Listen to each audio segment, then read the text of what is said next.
Fala pessoal, então começando os exercícios referente à aula 47, onde começamos a falar sobre métodos e encapsulamento.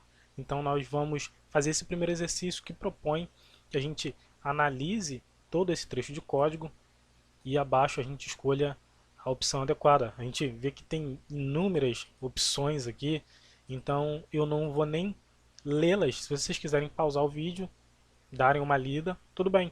Mas eu vou pegar primeiramente todo esse método, todo esse trecho de código, jogar lá para o Eclipse, vamos lá, joguei, para a gente analisar o que vai acontecer.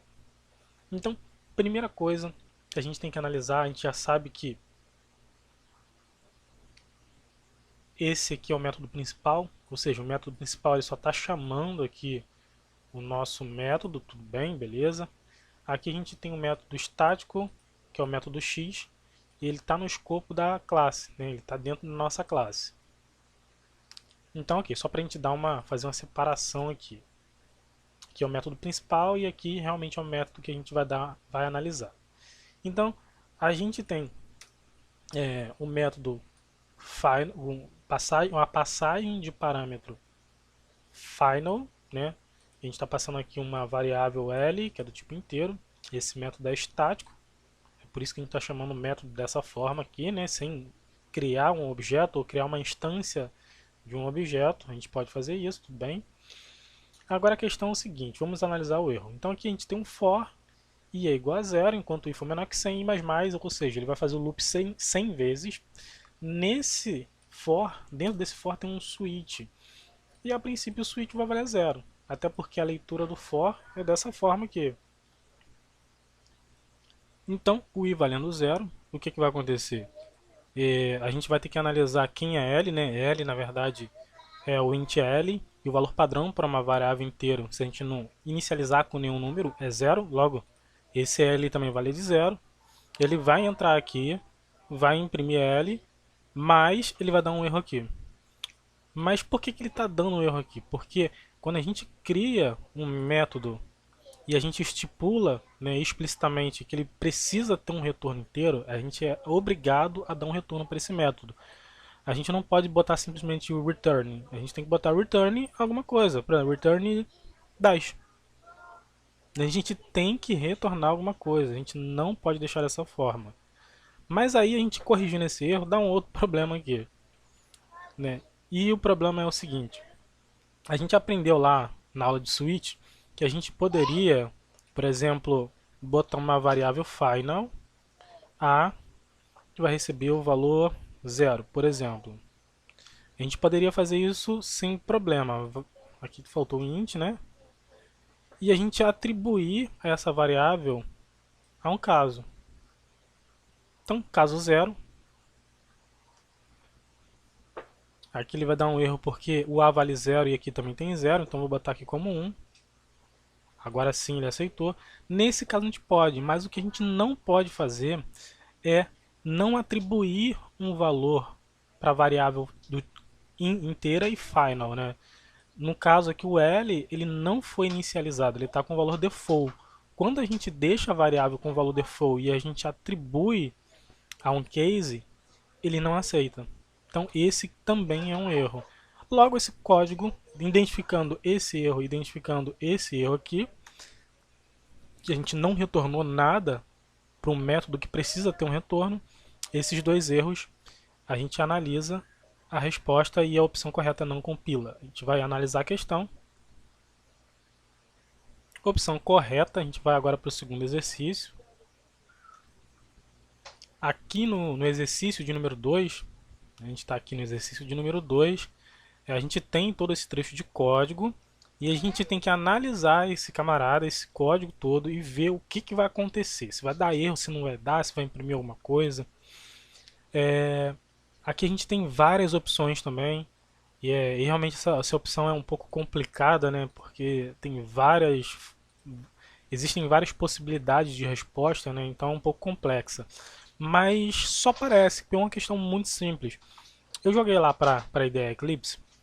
E se a gente ver, vamos separar aqui. Aqui a gente tem um public static void main, então esse aqui é o método principal. Ok.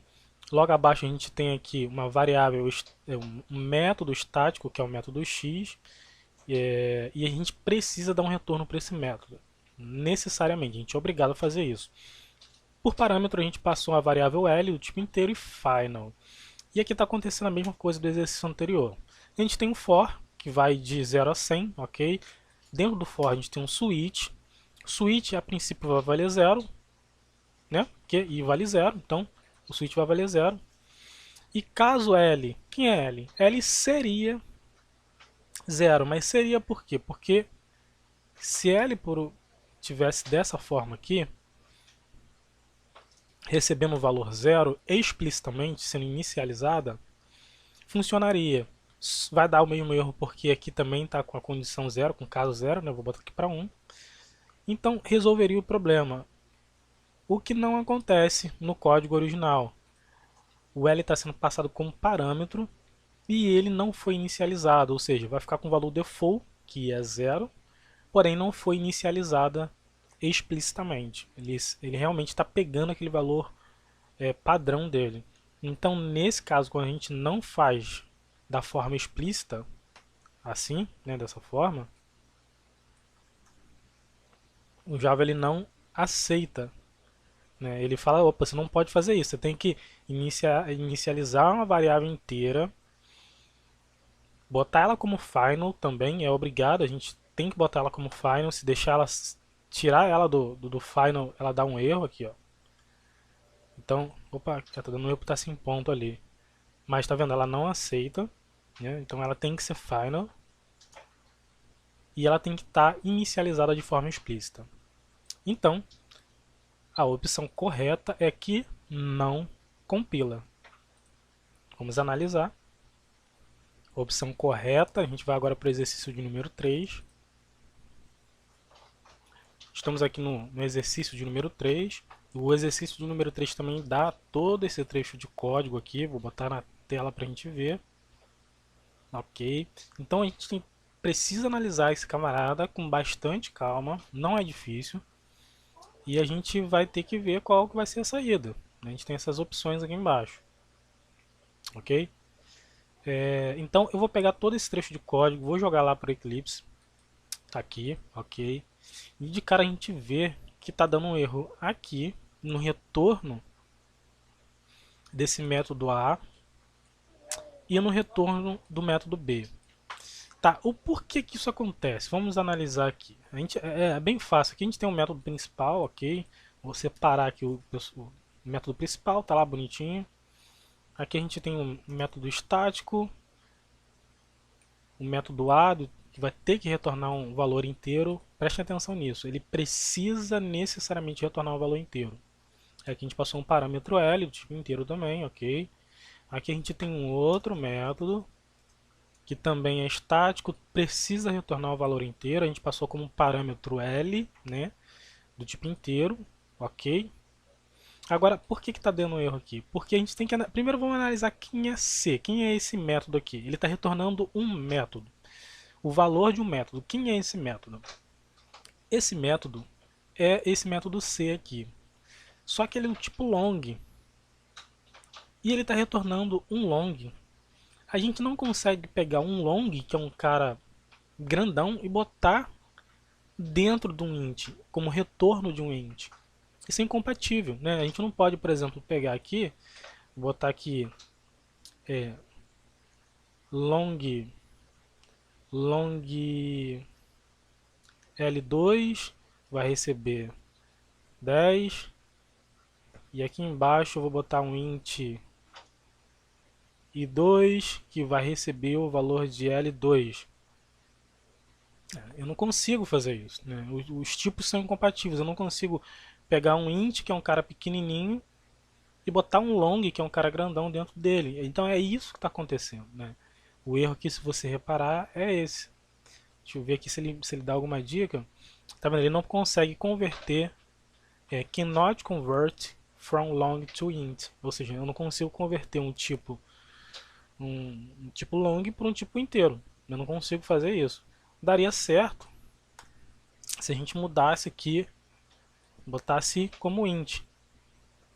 Aí sim ele pararia de reclamar da conversão, ok? Então, a gente analisando a resposta, continuar nas alternativas é erro nas linhas B e D. Quem é B e D? D é o retorno aqui do método B e B é o retorno do método A, onde estavam dando os erros. Vamos analisar a resposta. Resposta correta. A gente agora vai para o último exercício, que é o número 4.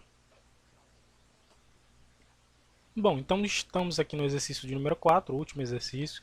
Esse exercício ele é um trecho de código relativamente pequeno em relação aos anteriores, e ele tem uma série de erros, é fácil identificar os erros dele. A resposta desse camarada aqui não compila, né? Eu já vou passar para vocês.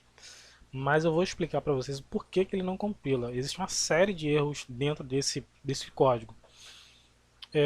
Bom, vou separar aqui o método principal do restante do código. E primeira coisa é esse retorno aqui. Ele está retornando um array, né, chave 0,L. A gente não pode retornar nada dessa forma. Não existe nenhum código no Java que a gente, tirando os arrays, né, a gente poderia botar aqui um int a, vou botar aqui um array que vai receber uma série de valores aqui, né? Então dessa forma eu consigo atribuir a um array esses valores. Eu posso botar aqui 2, 4, isso tudo bem, mas eu não consigo fazer isso aqui, simplesmente botar chaves e os números dentro. Isso não existe em Java, né? Então isso aqui, óbvio que não vai funcionar. Eu vou botar aqui um valor inteiro, beleza, e aqui também é a mesma coisa. Eu vou botar aqui 8, que é um valor inteiro, aí sim tudo bem, mas ele continua dando erro. Por quê? Porque isso aqui também não existe. A gente não pode criar um método a falar que ele é int. Não existe, a gente tem que botar só um tipo dentro do método. Por exemplo, static int a, passar os parâmetros e logo abaixo botar os retornos. Aí tudo bem. Lembrando, aqui ele não dá erro, por quê? Porque está if, else. Se tivesse if, else, if, dessa forma, ele daria erro, porque ele fica esperando um else também. Então eu teria que botar aqui um else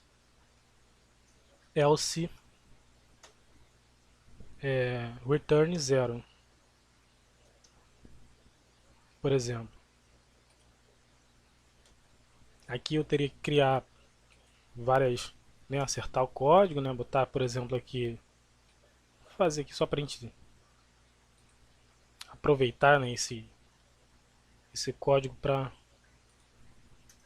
botar aqui. Aqui está faltando aqui, fechou aqui. Bom, teria que ter o if, else if e o else, né? Mas no código original, deixa eu voltar lá, voltar. Ele não dá erro porque tá if e else, então ele já cobriu tudo. Se tivesse um else if aqui, a gente teria que botar o else no final. O else sempre tem que ter, resumindo, sempre tem que ter um else. Se tiver um else, um if e um else, ele já cobre tudo. Agora se tiver um if, else if, só ele precisa, o compilador precisa enxergar o else no final para ter certeza que todos os caminhos foram cobertos, né? Então, vamos lá. E o último erro desse método é isso aqui não existe. Chamei o método, passei args.length, args.length aqui é 0, beleza. E depois eu chamei um colchete 0, como isso aqui fosse um array. Isso aqui não é um array, eu quero esse método na posição 0, isso não existe, né? Então isso aqui na verdade não é para estar ali, né? Então uma série de erros, né, de sintaxe, né, ou seja, da forma como a gente escreve o código Java, aconteceram nessa questão. Logo, a alternativa é não compila. Vamos analisar. Aqui na justificativa do erro, ele só fala do erro do int, né, que seria a, a escrita, a assinatura do método, né, que estava lá com dois ints, ele fala só desse primeiro erro porque é o primeiro erro que o compilador ia achar. Mas se a gente acertasse esse int também, iríamos achar uma série de outros erros. Então, pessoal, eu vou ficando por aqui e até a próxima aula.